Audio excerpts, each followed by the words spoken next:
So it's gonna be a year that I'm here in Penn City, and for anybody thinking about maybe joining one of these homeless encampments, um, find out. The one in Tom's River, I think is one a little bit better. It's run by uh, Minister Steve Bigham. Um, it's a good guy. I guess he probably like sees who lives there now. I mean, the problem is that then if you're picking and choosing who's going to live there, it's just kind of like almost the same thing as as going looking for an apartment. You gotta pass you know you gotta pass like a background check. And in one way that's good. At least you know that the people that are coming in there and you're gonna be kind of like camping out with are not gonna rob you uh, or start fights with you or beat you the fuck up. The bad part about that is, of course, that's exactly what the rest of society does, just for getting an apartment. Um, so it all depends on who exactly is asking the questions and kind of running it. The problem with this one is nobody really running this thing. It's kind of like it's an open area. You have a tent, you can come in. You know, when I first came in here, I thought it was going to be like kind of a you know, rainbow family kind of a thing, where everybody's cool and and you're all homeless, you're all in the same situation, so you're all kind of like watching out for each other and kind of helping each other out. But that's not the way this was. Turned out to be. Um, I've been here for about a year, and in that amount of time, I've been robbed several times. I've been beaten up. My jaw is broken. Uh, three scooters stolen from me, two bikes. Anything of value that I really had that was worthwhile was gone. Lights, lanterns, flashlights. You know, um, Clothes destroyed. I'm lucky that I had I have a storage unit, so you know, some of my stuff is in there, but anything that I've had in here is pretty much lost. Lost to a lot of stuff. I mean, lost to being stolen, lost to like water damage, lost to like corrosion. The winters are cold. I'm without a heater now. Okay, somebody gave me a heater in a propane tank last year, and I lived through most of the winter last year with it, and it was pretty good. Problem is now somebody stole the ones I had. Well, they broke one, and then somebody gave me another one. They stole that one. So now I'm without a heater. We're pulling down. It's pretty cold here. The summers are horrible, just horrible. Between the bugs and the smell and just the heat in tanks. In the winter you can warm up the tents. The summer you can't cool down those tents. Um,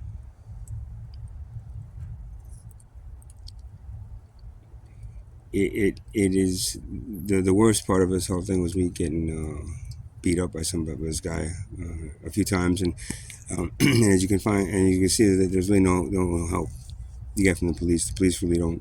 They have a hands off approach unless you have a video of somebody beating you up. It's his word against yours. So, and you're both homeless. So, um, you know, they're not going to really do anything about it. Even though there's witnesses, that saw the situation. The witnesses could be non-biased or whatever that is, biased, whatever term that relates to it. You know, um, you're not going to be. Um, you're not going to be helped by the police in any way. I wasn't. Um, um, as you can see, I have one, two, three, four, five, six scars on my face, all from this past year. Um,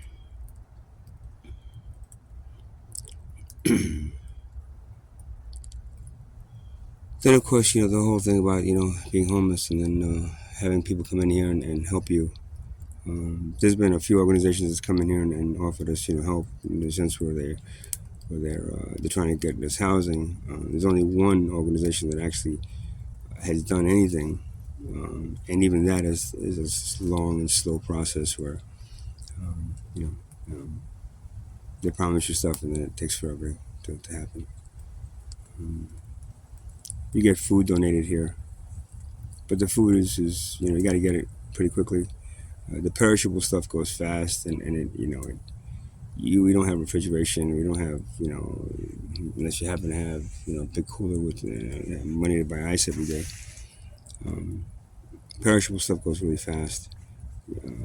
Gets gets, and if you leave stuff like I left a bunch of stuff that I had I found out there. I brought it in here, and the next day the raccoons got to it. Another thing is the raccoons. The raccoons are pretty. They're they don't have any fear. I mean, the raccoons have come in here, and I actually like shoot them away, and they like look at me and like, "What?"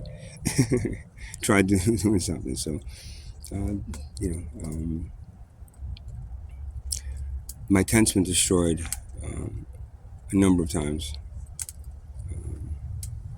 by different factors. Maybe sometimes of the weather, sometimes human, and sometimes raccoons. You know, I think a lot of times with my tents, it was human because you also have personality stuff happening down here.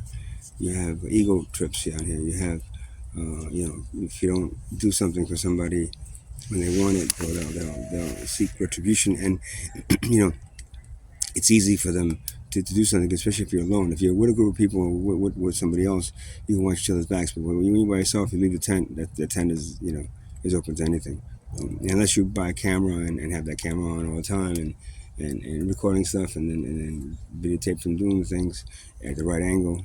Um, you know, which a few people have done here, and that's how they protect themselves.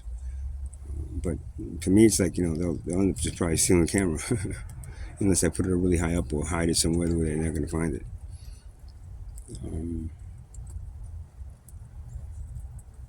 it's been a very, in one way, I've had the freedom to do what I wanted to do with this little area here that I had, and I was able to play my music and record some stuff here that I probably couldn't do anywhere else that I lived because of noise complaints. The other side of it is that it's like the Wild Wild West back here. It's dangerous. You know um, it's every man for themselves, survival of the fittest kind of thing happening. So you don't really have a sense of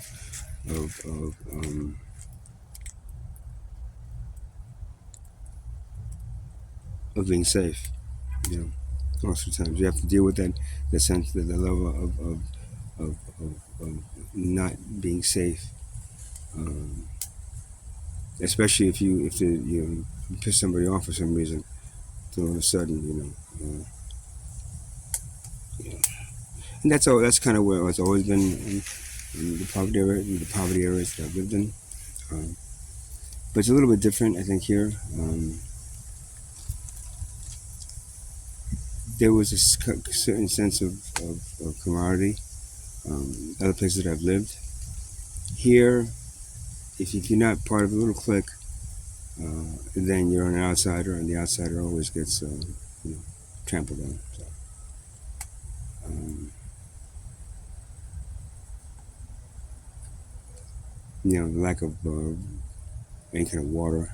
I mean, when you go camping, maybe maybe camp near a stream, or there's maybe there's a campsite and they have public showers and bathrooms that you could use. None of that's happening here. There's none of that here. Um, I've built fires a few times, and police have come with the fire department saying that oh, somebody complained about a fire. Well, I have a fire pit here, and okay, that's fine. But, yeah. Um, Yeah, it's not what I expected it to be when it comes to the people, but it exceeded my expectations when it came to being able to express myself creatively the way I wanted to. I wanted to.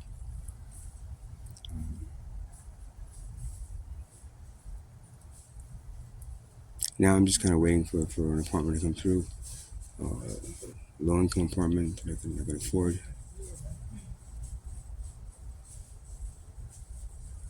When that happens, I'll be out of here.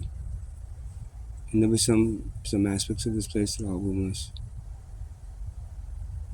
but all these scars on my face. Oh, and I forgot the six broken nose and the six broken ribs that I recently. I'm not gonna be. This is something I'm not gonna miss. Something I'm gonna be very happy and far away from. As I said, this is not a rainbow family, you know, rainbow gathering kind of thing. It's not Burning Man. You know. It's not Woodstock. That's for sure. Um, there's other things that are happening that I don't. I wish not to discuss in detail, but you know, it's part of this whole poverty thing. You know, feeling like you're an outcast, feeling you're like you're a second class citizen. You're not respected. You know, you walk into some of the supermarkets, you know, and some of the people like hey, hey, and some of them like hey, you live back there. You know, so you have that mix. Some are understanding, and some are judgmental of what we've done. Um, I chose not to move to somewhere far away from the beach that I could afford. I happen to like to live near the coast. It's kind of been always been my kind of desire and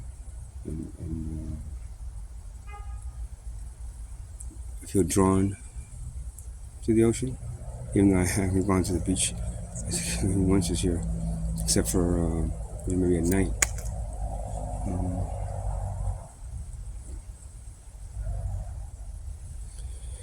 that's it. Namaste.